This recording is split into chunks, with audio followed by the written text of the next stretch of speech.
What is the good life? I'm Malin, and in this video I'm going to be delving into the topic of what is the good life. And this is the main question that philosophy asks. It's the main question that man has asked for years, thousands and thousands of years. And it's something that is more prevalent now than ever, I believe. And I'm going to look to discuss and delve into it rather than offer any clear solution or any clear answer, because at the end of the day, all of these answers, all of these kind of things that we attach to or that we try and find meaning in are just ways for us to kind of get to grips with the world, to try and satisfy ourselves in our life and convince ourselves that our lives have meaning. And I want to start by saying that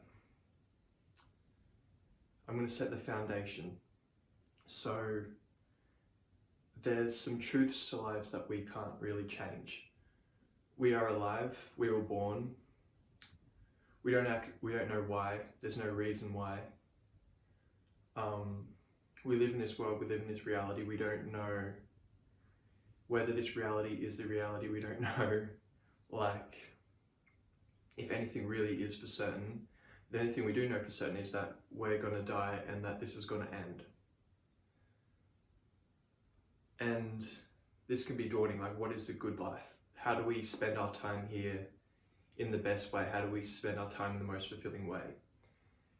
And one thing that I like to think of is to think in the future. Think of yourself towards the end. How would you like to look back on your life? And I think this is kind of an important question, because for me, looking back, if I try and imagine myself as someone old who's someone's near the end, and you never know when you could be near the end, like, who knows how long I'm going to be alive for, who knows how long anyone's going to be alive for. And this is kind of like awakening, and then it's, for me, I find a lot of resistance towards it, because it's like, oh, why am I getting so worried about all these little things that I can't control? Why am I getting so caught up in all these little things when I could be dead and I don't really know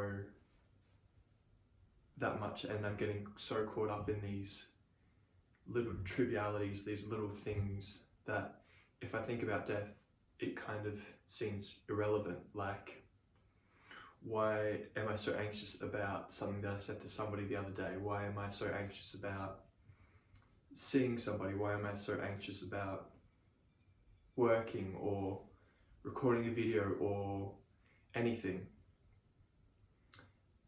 And I guess no matter what we do, with the kind of thought of death in my mind,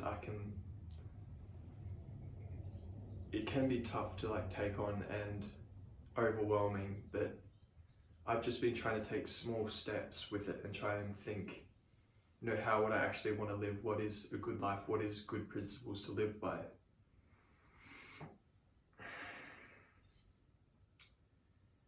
And this is kind of a tough question because, you know, at the end of the day, we are going to die. And that seems kind of pointless. Like, well, if I'm just going to die, then what's the point of doing anything?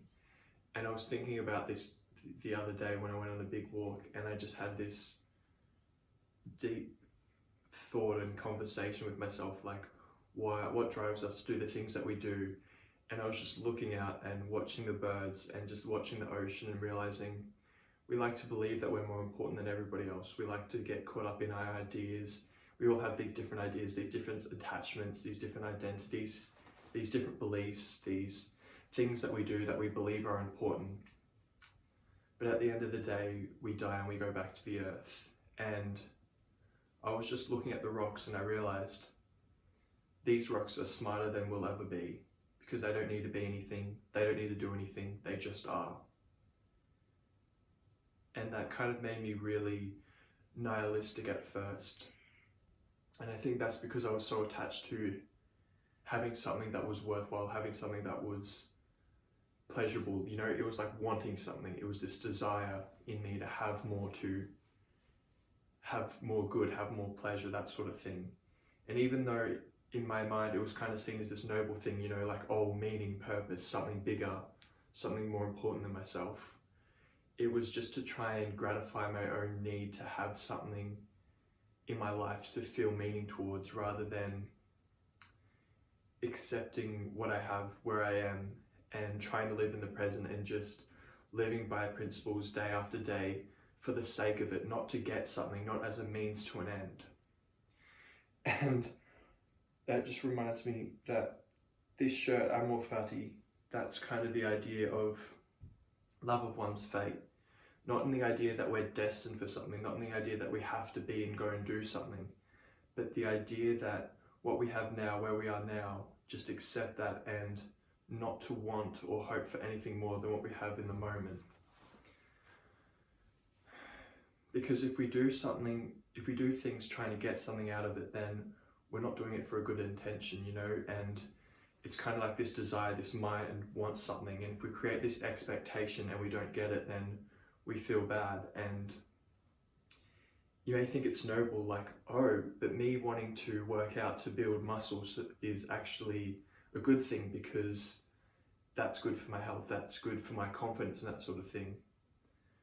But you doing it for your confidence and doing it for other things isn't doing it for the sake of it, it's doing it as a means to an end. It's like this intention behind it is kind of narcissistic, and it's the same reasoning that people go and murder other people. It's like, oh, I'm doing a good thing because I'm going to kill off this person and they don't deserve to live.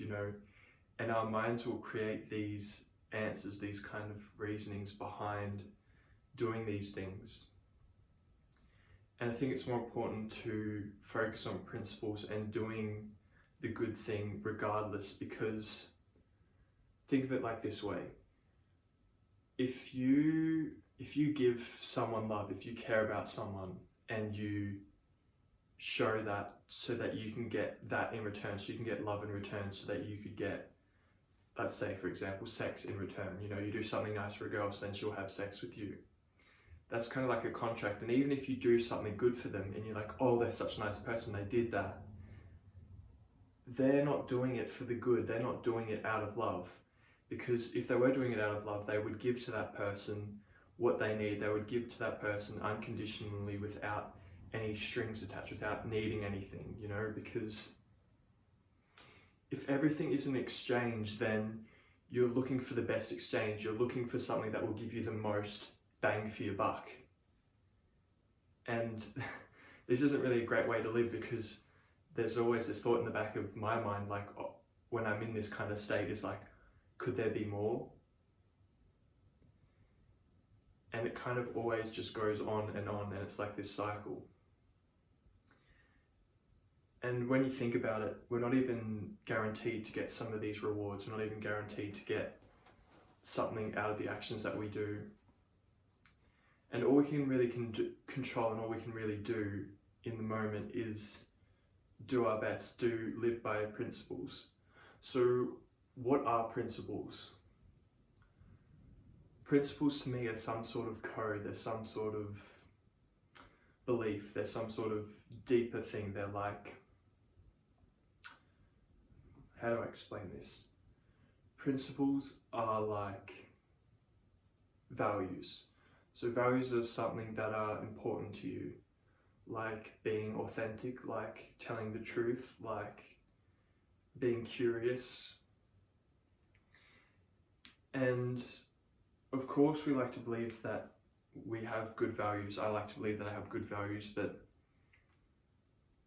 oftentimes I find myself wanting to attach to these values because they'll get something for me, because they'll benefit me, rather than doing it for the sake of it. It's kind of like there's this selfish kind of need for it, this kind of underlying desire to get more. And I think values kind of change for different people. Different people value different things, and they contribute to the world in different ways. Like, who's to say the worker who works at a cafe is any better than an actor? But in our society, actors are paid more, they're seen more, it's kind of entertainment, and lots more people flock towards it. And there's kind of like this bigger bigger conception around these people compared to somebody that works in a cafe. And these are just kind of constructions, because at the end of the day, we're still people. Like, that person at the cafe could be putting in as much work as the person in acting, but that person in acting is getting more because society kind of benefits that in a higher way. It values it more.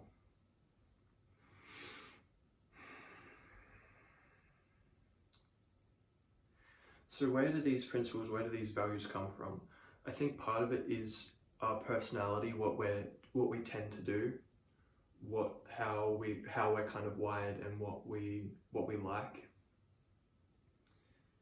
But I also think it's our upbringing, like how we were raised in childhood, which has a massive impact on our life.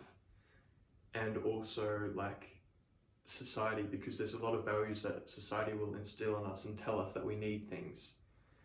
And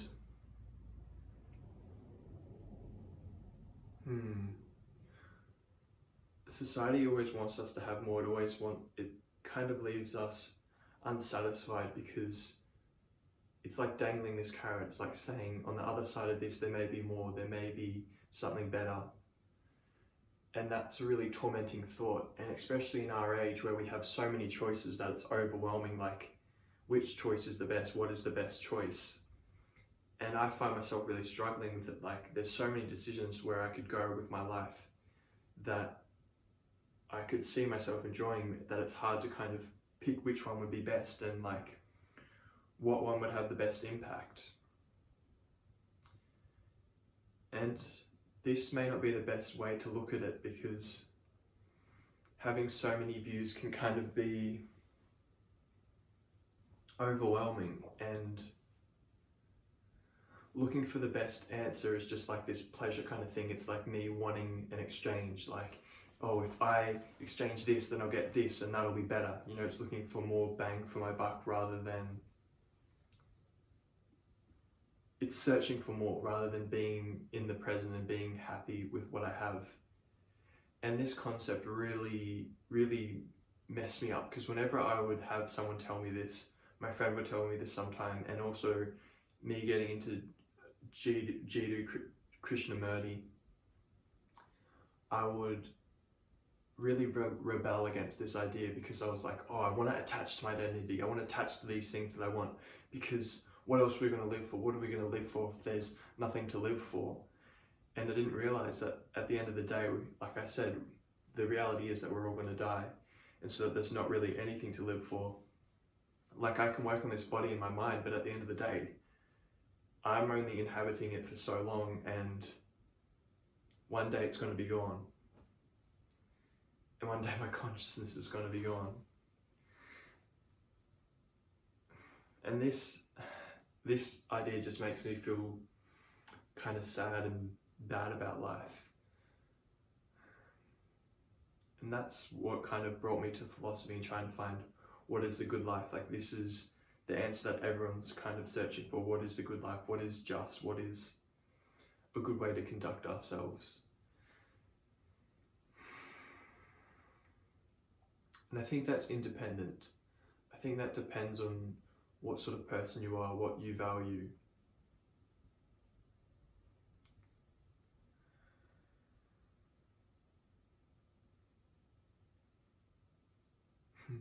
I find myself trying to come to an answer, to come to a conclusion with it.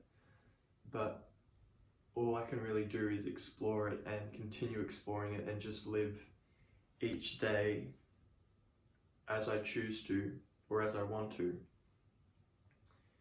And I could keep going on and on.